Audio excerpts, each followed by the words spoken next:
ओम शांति। सुनते हैं 3 मार्च की मुरली से दिल में छपने वाली गहराई की बातें। आज की मुरली में बाबा ने बिल्कुल दिल में जो छपने वाली बात लगी। बाबा ने कहा शिव बाबा आते हैं, सारी सृष्टि जब पतित हो जाती है, पतितों को पावन बनाने और आकर के जो रथ लेते हैं वो अनुभवी रथ लेते हैं। जैसे देखो बच्चे, कोई ऊंट की सवारी करते हैं, कोई ऊंट तो ऐसे चलता है जैसे एरोप्लेन की तरह, और किसी को तो डंडे मार मार के चलाना पड़ता है। थी ना दिल में छपने वाली बात। बाबा ने ब्रह्मा बाबा को ऊंट की सवारी और रथ ऐसा लिया है, अनुभवी एरोप्लेन की तरह चलने वाला। तो बाबा ने कहा कोई ऊंट तो एरोप्लेन की तरह चलता है, कोई को डंडे मार मार के चलाना पड़ता है। तो हम सब भी बाबा के रथ हैं ना, हम चेक करें, हम एरोप्लेन की तरह चलते हैं, जहां बाबा कहे, जैसे कहे, जो कहे, श्रीमत पे वैसे ही, या फिर डंडा बाबा लगाता है फिर थोड़ा चलते हैं, फिर डंडा लगता है। कई बच्चे डंडे डंडे से चलने वाले। थोड़ा सटका लगाया बाबा ने, अच्छी तरह सावधान किया क्या होगा, फिर उसके बाद थोड़ा चलते फिर ढीले पड़ जाते, फिर लगाना पड़ता है। ऑटोमेटिक सेल्फ स्टार्ट, बड़ी फास्ट स्पीड होनी चाहिए पुरुषार्थ में, ब्रह्मा बाप समान। अगर एरोप्लेन की स्थिति धारण करनी है तो ब्रह्मा बाप समान। फिर आज बाबा ने, आज कितना सुंदर, ये भी दिल में छपने वाला गीत था। किसने ये सब खेल रचाया, करके सब कुछ अपने आप को छिपाया। हाँ वाह बाबा, सारा काम करते खुद हो, सेवा सब आप करते हो, सारे विश्व में डंका आप बजा रहे हो, बच्चों को निमित्त बना के, और खुद को छिपा लेते हो, बच्चों का नाम रोशन कर देते हो। कमाल नहीं है बाबा आपकी। हाँ तो बाबा कहते किसने, याद रखो हर वक्त चलते फिरते कहीं जरा भी अहंकार ना आए, किसने ये सब खेल रचाया, सब कुछ करके अपने को छिपाया, जो करके छिपा लो, बस ये है जीवन में सबसे बड़ा गुप्त पुरुषार्थी की निशानी, करो और छिपा लो। फिर बाबा ने कितना सुंदर हम बच्चों को कहा कि बच्चे, बहुत जो दिल की बात थी कि बच्चे 8 घंटा ये सर्विस तुम बच्चों को करनी है। हाँ भले, फिर बाबा ने ये भी कहा कि बच्चे क्या करना है, बाप को याद करो, सुदर्शन चक्र घुमाओ, शंख ध्वनि करो। शंख ध्वनि एकदम अलर्ट कर देती थी। तो हम बच्चों को भी शंख ध्वनि करनी, अनेक आत्माओं को उनको ऐसा शंखनाद बजाना है जो अनेकों का कल्याण हो जाए। तो ये शंख ध्वनि एक बाबा ने ये कहा। फिर बाबा ने कितना सुंदर कहा कि बच्चे देखो, तुम कदम कदम पे तुम बच्चों को श्रीमत पर चलना है। हाँ? अरे तुम बाप से पूछो, अगर कोई बात समझ नहीं आती कोई है तो बाबा बताएंगे तुम्हें। तो बाबा ने कहा कि बच्चे श्रीमत पूरी लेनी चाहिए, कोई भी बात में पूछो, श्रेष्ठ बनना है तो श्रीमत जरूर लेनी है। हाँ अगर श्रेष्ठ पद प्राप्त करना है, अपना आप अपनी मत से और फिर कुछ कर डालते हैं, फिर कितना घाटा पाते हैं, बगैर पूछे जरा नहीं कदम उठाना चाहिए। नहीं तो बहुत एनर्जी, बहुत टाइम, बहुत मनी वेस्ट करने के हम सब निमित्त बनते। अगर हम बाबा से पूछ लेंगे तो निश्चिंत होंगे। बाबा से पूछे, निमित्त साकार में बड़ों से पूछें, बगैर पूछे जरा भी कुछ ना करें। फिर आज बाबा ने कहा कितना हसीन है मुसाफिर, ये मुसाफिर कितना हसीन है जो तुम्हें श्याम से सुंदर बना देता है। हाँ श्याम सुंदर कहते हैं ना उसे, श्याम से सुंदर बनाने वाला ऐसा हसीन मुसाफिर अब आया है। देखो बच्चे, तुमसे बात कर रहे हैं, उनको तुम्हें भूलना नहीं चाहिए बच्चे, कभी भी भूलना नहीं चाहिए। बाबा ने कहा एक मानसरोवर है ना, देखो बच्चे कहते हैं डुबकी लगाते हैं तो परिजादा परिजादी बन जाते हैं। तो बाबा ने कहा वो इसी समय का गायन है। तो बाबा आके तुमको कहते कि याद की डुबकी लगाओ। हाँ हमेशा समझो बाबा सजनियों को खूबसूरत परिजादा बनाते हैं, तो हम खूबसूरत परिजादा परिजादी बन रहे हैं। तो बाबा ने कहा कोई को क्रोध आता है तो समझना चाहिए कि हमारे अंदर भूत है। और फिर बाबा ने कहा हम श्रेष्ठाचारी कैसे बने, कैसे बाबा ने कहा कहला सकते हैं तुम्हें श्रेष्ठाचारी, श्रेष्ठ, हाँ बाबा ने कहा श्रेष्ठाचारी बनना है, बनने का अंदर उमंग होना चाहिए। फिर आज बाबा ने कहा ड्रामा बना बनाया है, स्वच्छ पौधे कैसे मैले हो जाते हैं, चढ़ते चलते चलते फिर क्या हो जाते, भ्रष्टाचारी बन जाते, मैले हो जाते तो भ्रष्टाचारी बन जाते।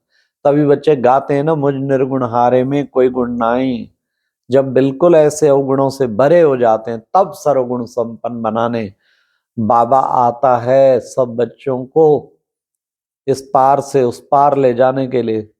और आके 3 धर्म स्थापन करता है, सूर्यवंशी, चंद्रवंशी और ब्राह्मण धर्म। हाँ, देवी देवता धर्म, क्षत्रिय धर्म और ब्राह्मण, तीनों धर्म की स्थापना बाप करते हैं। और बाबा ने कहा रावण माया सारी दुनिया को आके श्रापित किया है, इसने आके पकड़ा है, ये जलता नहीं है, हर वर्ष जलाते हैं। पहले 10 फुट का होता था, फिर और बड़ा और बड़ा और बड़ा। बाबा ने कहा ये समझो रावण का राज है, सारी दुनिया पे रावण का राज है। उस रावण के राज को खत्म करना है बाप की याद से। इसलिए बाबा ने कहा विशेष जो है तुम बच्चों को क्या करना है। बाबा ब्रह्मा बाबा तो एक दलाल है बच्चे, दलाल को याद नहीं करना। कहते ना, हाँ सुंदर मिलन कर दिया सतगुरु मिला दलाल, ये दलाल है। ये भी इसको भी बाप को याद करना है। गाते हैं ना, तुम मात पिता हम बालक तेरे, तुमरी कृपा ते सुख गनेरे। सुख गनेरे किसने दिए, वो शिव बाबा ने आके तुम्हें सुख गनेरे दिए, सुख की दुनिया स्थापन की, रामराज स्थापन किया, फिर छिप गया, आपे को छिपाया, सब कुछ करके फिर खुद छिप गया। तो बाबा ने कहा गृहस्थ व्यवहार में रहते बच्चों को कमल पुष्प समान रहना है। कमल पुष्प समान बिल्कुल पवित्र, न्यारा प्यारा, किचड़ से न्यारा और सबका प्यारा। ऐसे कमल पुष्प समान बनेंगे तो जीवन बहुत श्रेष्ठ बन जाएगा। तो बाबा ने कितना अच्छा हम बच्चों को ये कार्य दिया है कि जीवन श्रेष्ठ बनाने के लिए तुम बच्चों को ऐसा पुरुषार्थ करना है। फिर बाबा ने आज कहा कि देखो बच्चे, कितना बाबा तुम बच्चों से अच्छी अच्छी पॉइंट बाबा समझाते हैं। तुमको फिर औरों को समझाना है। बाबा तुमको समझाते, तुम्हें फिर औरों को समझाना है। कदम कदम पे औरों को समझा के उन्हें पावन बनाने की कोशिश करनी है। फिर बाबा ने कहा देखो बच्चे, सबसे बड़ी बात कि बच्चे कोई को अगर कुछ भी समझ नहीं आता तो मूंझने की जरूरत नहीं, कदम कदम पे बाप से पूछो।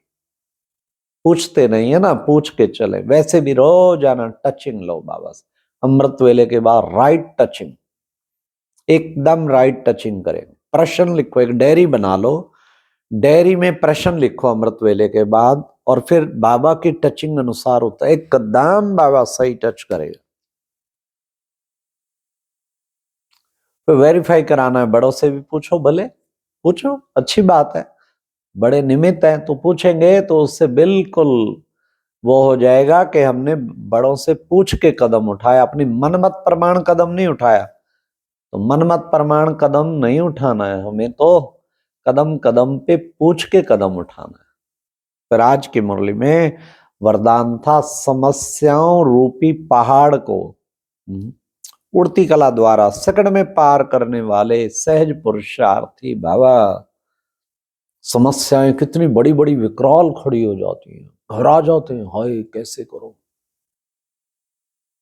हनुमान भी कई बार मूंझ जाता था कैसे होगा, फिर जामवंत याद दिलाता था, ए हनुमान तेरे को ऐसी शक्ति मिली हुई है, तू जब चाहे तू क्या नहीं कर सकता। बस फिर वो करता था जय श्री राम, क्योंकि उसको वरदान था जब तेरे को कोई तेरी शक्तियां याद दिलाएगा ना, फिर वो जागृत हो जाएंगे, फिर दुनिया का हर इम्पॉसिबल काम भी तुम पॉसिबल कर सकते हो। तब बाबा ने कहा समस्याओं रूपी पहाड़ को उड़ती कला द्वारा सेकंड में पार करने वाले क्या सहज पुरुषार्थी भव, हमें सहज पुरुषार्थी बनना है। ये समस्याओं रूपी पहाड़ को क्रॉस करना है, उड़ती कला के द्वारा वो क्रॉस हो पाएगा।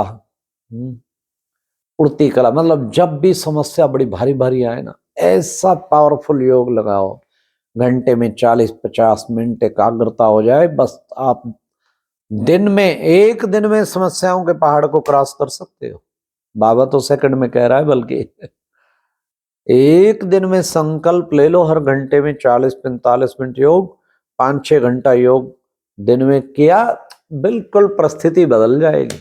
लेकिन हम उन समस्याओं से लड़ते रहते हैं, जूझते रहते हैं, हम उसको क्रॉस करने की विधि नहीं अपनाते। और बाबा कहते हैं जो विधि ठीक नहीं अपनाएगा ना, तो उसे सिद्धि भी नहीं मिलेगी। सिद्धि तब मिलेगी जब बाबा कहते इस पहाड़ को क्रॉस करेंगे। फिर बाबा ने कितना सुंदर बताया, आज की मुरली में स्लोगन था कि बच्चे जो सबका आदर करते हैं वही आदर्श मूर्त बनते हैं। आदर्श मूर्त, सबके सामने एग्जाम्पल, दिल से आदर करें, रेस्पेक्ट दें, रेस्पेक्ट दें, कितना रेस्पेक्ट दे के दिल से आदर करना, आदर्श मूर्त बनना।